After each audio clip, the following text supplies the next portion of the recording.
Danny, nous avons une information de dernière minute. Trump vient de publier un message sur Truth Social, il y a une demi-heure. Les États-Unis contrôlent totalement le détroit d'Ormuz. Je pense que nous allons le garder. Notre blocus naval est qualifié par tout le monde de mur d'acier. L'Iran ne peut rien y faire. Ils n'ont pas de marine, pas d'armée de l'air. Leurs soldats ne sont pas payés. Les gardiens de la révolution sont décimés et en fuite. Et leur direction est au mieux incertaine. Ils n'ont pas d'argent. Leur pays est à terre.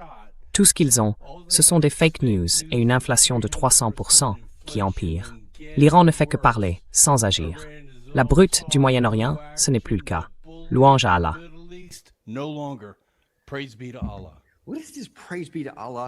C'est quoi ce truc de louange à Allah? Franchement, rien que ça, c'est bizarre. Je ne sais pas de quoi il parle là, mais c'est évidemment... Bon, laissez-moi vous montrer quelque chose que j'allais vous montrer de toute façon. Mis avec ça, voici ce que le président Trump a dit hier soir.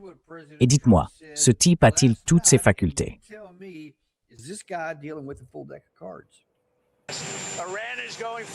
L'Iran va bien, vraiment très bien. Nous contrôlons totalement le détroit d'Ormuz. Nous en avons le contrôle. Personne d'autre, seulement nous. Notre marine est incroyable et les choses vont très bien pour notre pays. Allez-y. Mais de quoi parle-t-il au juste quand il dit que nous contrôlons tout? Ce n'est évidemment pas le cas. Sinon, la guerre serait pratiquement terminée parce que les flux sortiraient. Alors, soyons justes, il y a certains flux qui sortent pour diverses raisons.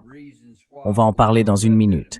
Mais on reste très en dessous des niveaux d'avant-guerre et on est loin de ce qu'il faut pour que l'économie mondiale retrouve une situation saine. Qu'en dites-vous?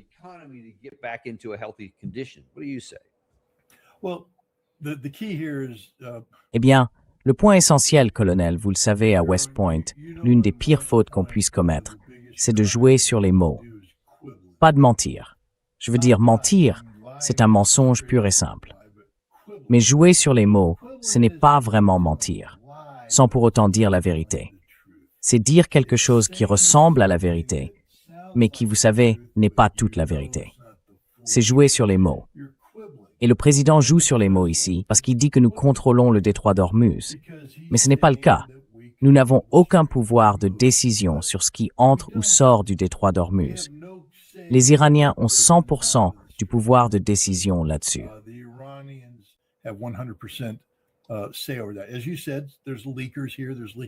Comme vous l'avez dit, il y a des fuites ici, des fuites là. Mais les Iraniens ont le contrôle avec leur marine, au passage. Celle dont il dit qu'ils ne disposent pas, celle que les États-Unis ne peuvent pas vaincre. Il parle d'un mur d'acier, donc il parle du blocus. Et c'est là que vous savez, Pete Hegseth a rendu un mauvais service au pays. Parce que Pete Hegseth a convaincu ce président que nous avons un mur d'acier. Le président n'a pas inventé ce terme. C'est un terme venu du Pentagone, un mur d'acier à travers lequel rien ne passe. Ce qui signifie, selon Hegseth, que nous contrôlons indirectement le détroit d'Ormuz, parce que tout ce qui veut traverser le détroit d'Ormuz doit passer par notre mur d'acier et ne peut pas traverser notre mur d'acier.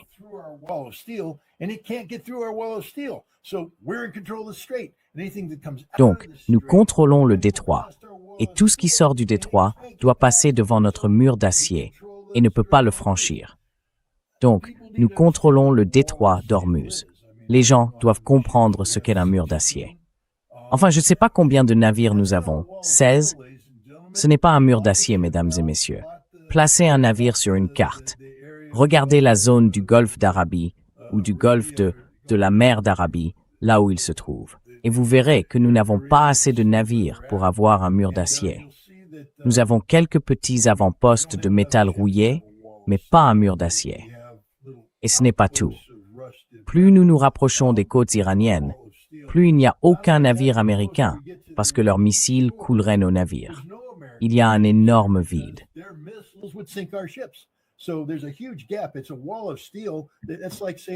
C'est un mur d'acier. C'est comme si je disais que je construis un mur pour protéger l'Amérique de l'immigration clandestine. Un mur qui part de l'océan Pacifique et s'étend vers l'intérieur des terres. Mais dès qu'on arrive à quelques kilomètres à l'est de San Diego, le mur s'arrête et il y a une énorme brèche. On se rend compte que ce mur ne sert à rien, parce que tout passe par cette brèche. Tout ce qui longe les côtes iraniennes sort, et une très grande majorité du transport maritime iranien fait exactement ça.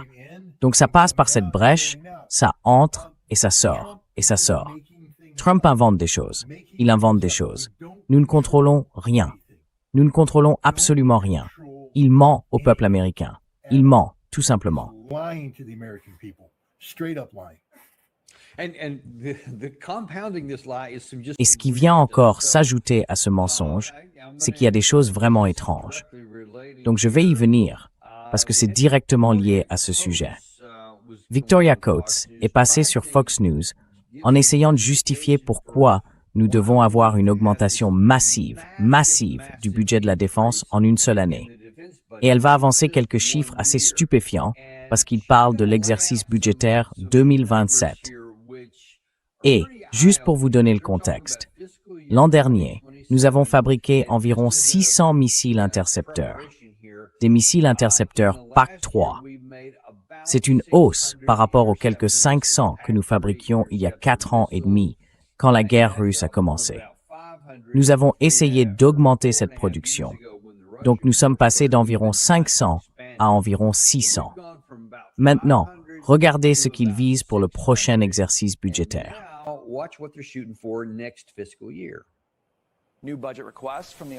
De nouvelles demandes budgétaires des forces armées prévoient près de 14 000 nouveaux missiles et plus de 850 intercepteurs THAAD pour la seule année 2027.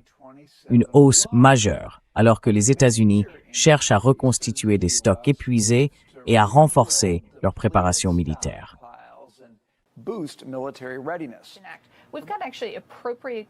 Nous devons réellement affecter cet argent aux bonnes priorités, à ce dont nous allons avoir besoin pour mener les guerres dans lesquelles nous sommes engagés en ce moment. Donc oui, je pense que le président a eu raison de demander 1 500 milliards de dollars pour le budget de la défense de cette année. Nous avons le NDAA en main. Maintenant, commençons à affecter ces fonds pour pouvoir lancer ce renforcement.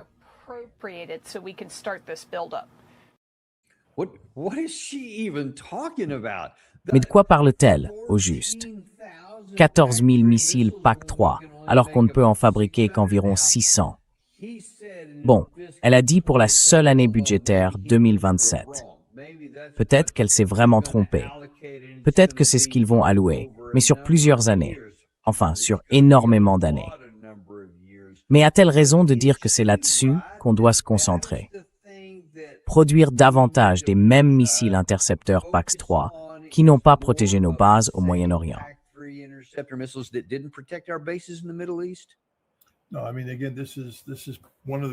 Non, je veux dire, encore une fois, c'est l'une des raisons pour lesquelles les États-Unis ne vont pas retrouver de sitôt leur statut de puissance militaire mondiale, parce qu'on va se ruiner encore davantage à acheter des armes qui ne fonctionnent pas.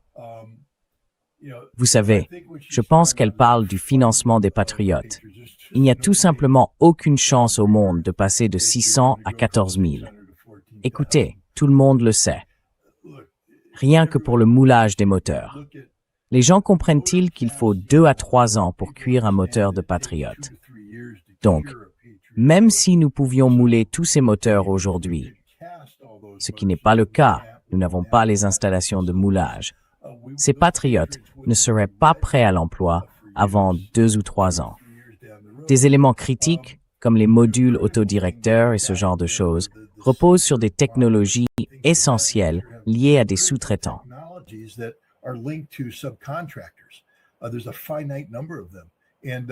Leur nombre est limité. Et vous savez, comment faire démarrer des sous-traitants pour produire ces composants essentiels et alimenter cette chaîne? C'est impossible. Rien que les formalités administratives. Même s'ils étaient tous prêts à se lancer, rien que les formalités, les certifications et ce genre de choses, ça prend du temps. Alors ils peuvent déroger à certaines de ces exigences, mais c'est toujours dangereux parce que la question du contrôle qualité entre en jeu. Mais nous ne pouvons tout simplement pas produire Nous ne pouvons pas augmenter les volumes comme ils en parlent, en si peu de temps. C'est un programme d'approvisionnement à long terme. Mais encore une fois, ils n'ont même pas encore affecté les fonds. Enfin, souvenez-vous, aucun contractant ne commence quoi que ce soit, colonel, vous le savez, s'il n'y a pas d'argent derrière ce qu'il fait.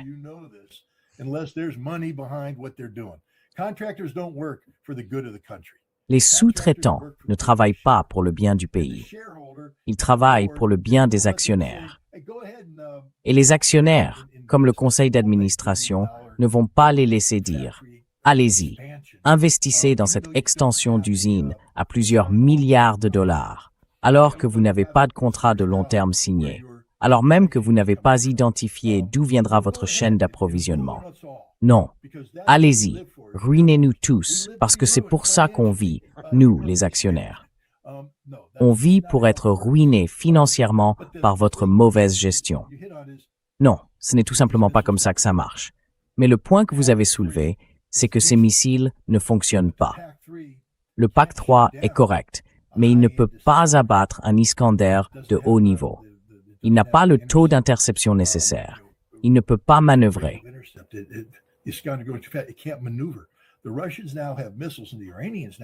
Les Russes ont désormais des missiles. Et les Iraniens aussi ont désormais des missiles qu'ils tirent et qui peuvent déplacer. Donc dès que l'algorithme se déclenche, « Hey, on l'a eu. Non, on l'a pas eu. Non, on l'a pas. On l'a jamais eu. » Ça frappe la cible. Boum. Les progrès de la technologie des missiles sont tels que ni le THAAD ni le Patriot ne peuvent intercepter la menace la plus sophistiquée venant de Russie, de Corée du Nord et d'Iran. Donc, on va dépenser tout cet argent pour construire une arme dont on sait qu'elle ne fonctionne pas. Et quand elles seront déployées, on aura ce sentiment artificiel d'avoir accompli quelque chose. Et je dois rappeler à tout le monde qu'aucune de nos armes ne fonctionne. Le SM-3 ne fonctionne pas. Le SM-6 ne fonctionne pas. Le THAAD ne fonctionne pas. Le Patriot 3 ne fonctionne pas. Rien de tout ça ne fonctionne. Et maintenant, on peut passer au système à longue portée et à distance de sécurité. Eux non plus ne fonctionnent pas.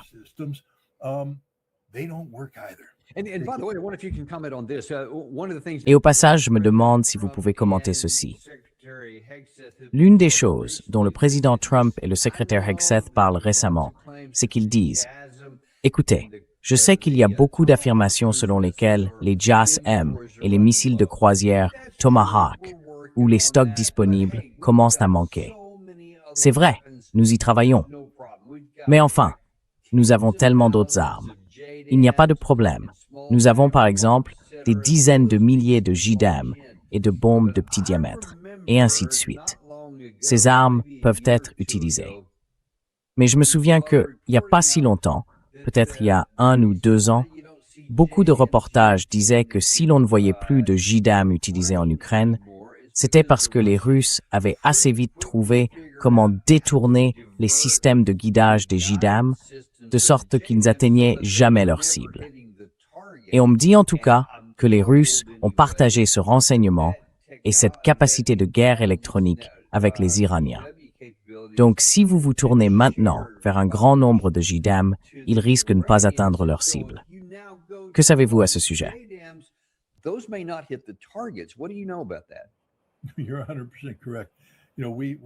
Vous avez raison à 100%. Vous savez, ça a commencé avec les HIMARS. Nous avons fourni le système HIMARS et les premières fois qu'il a été utilisé, en juin et juillet 2022, nous frappions des postes de commandement, des munitions et tout le reste. C'est la meilleure chose depuis l'invention du pain tranché. Maintenant, les Russes vont perdre la guerre. Eh bien, les Russes ont fait 2 ou 3 choses. Ils ont changé leur approche. Ils se sont dit, bon maintenant, il y a une arme qui peut frapper les dépôts de munitions. Donc on ne va pas mettre un gros dépôt de munitions là. On va les répartir. Et on va être plus malin dans notre manière de faire. Pour le commandement et le contrôle, pas un poste de commandement unique. On répartit, on met en place de meilleures capacités de communication.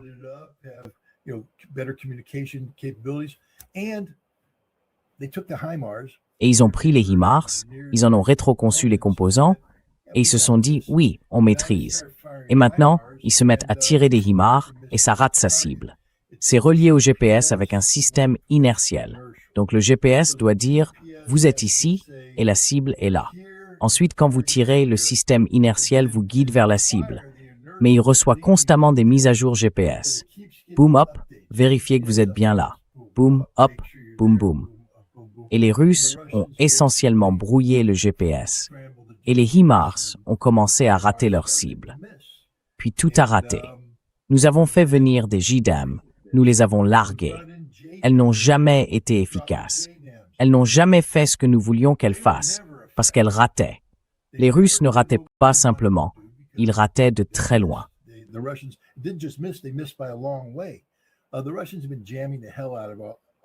Les Russes brouillent à mort tout notre matériel guidé par satellite, les GMLRS, les munitions de petit diamètre.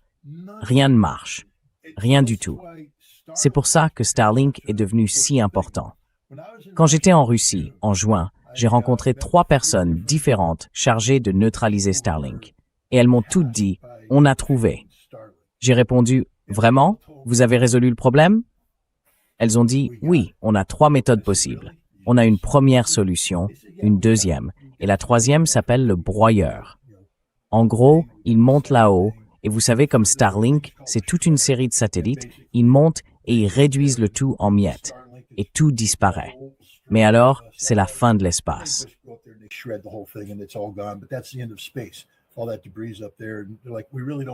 Tous ces débris sont là-haut, et eux, ils disent, on ne veut vraiment pas faire ça. Forcez-nous à le faire, on le fera. Mais l'autre, c'est juste que le gars me l'a montré. Je devrais probablement pas trop en parler. Mais ils peuvent tout simplement couper des terminaux Starlink. Je veux dire, ils peuvent choisir un satellite et le couper. Et vous le voyez maintenant partout en Ukraine. Starlink s'éteint. Et nous, on utilise Starlink. Nous aussi, on utilise Starlink. Lucas, qui est la version américaine stupide du drone iranien, est un engin guidé par Starlink. Ça marche pas, parce que les Russes peuvent couper Starlink et brouiller Starlink. Aucune de nos armes ne fonctionne. Les gens doivent le comprendre. On a tellement mis l'accent sur la technologie qu'on a oublié les bases du combat.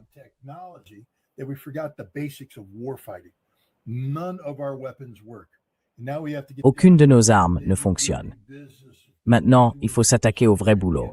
Aller au contact et détruire l'ennemi par la puissance de feu et la manœuvre. Mais nous ne savons plus manœuvrer parce que nous ne faisons plus ça. Nous, on se contente toujours de se montrer, de les faire exploser avec des avions, de la puissance aérienne, de la puissance aérienne, de la puissance aérienne. Et maintenant, les F-35 qui dominent l'espace aérien. Je veux dire, ce sont les meilleurs foutus avions du monde. Ils sont invisibles, non? Invisibles. Ils n'y vont pas parce qu'ils se feraient abattre, parce qu'ils ne fonctionnent pas.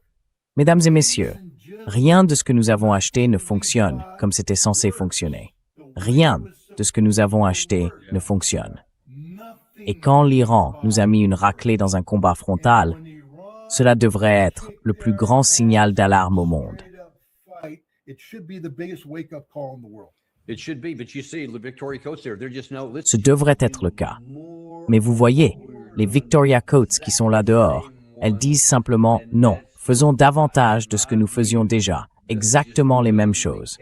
Et pour moi, c'est simplement construire les conditions de notre défaite stratégique. Un jour. Pas un embarras, mais une défaite pure et simple, parce que nous nous y préparons encore davantage. Écoutez, j'apprécie vraiment que vous soyez venus aujourd'hui. Désolé, je vais devoir couper court ici. En fait, je dois être quelque part dans un instant. Mais je vous suis toujours très reconnaissant de venir partager ici des informations qu'on ne reçoit tout simplement nulle part ailleurs, ainsi qu'une perspective qui vous est très propre. Merci beaucoup d'être venu aujourd'hui. Merci de m'accueillir. Et nous serons de retour avec vous ici dans environ 1 heure. Robert Barnes reviendra, tout juste rentré du 1776 Law Center. C'était un très bon événement. Il a plein de choses intéressantes à partager de l'intérieur. Et puis, Stanislav Kropivnik revient tout juste des lignes de front. Il va nous en dire un peu plus sur ce qui s'y passe réellement, la réalité, sans détour, depuis le front. Vous verrez ça à 15h cet après-midi, dans le Daniel Davies Deep Dive. À tout à l'heure. This afternoon on the Daniel Davis Deep Dive. We'll see you then.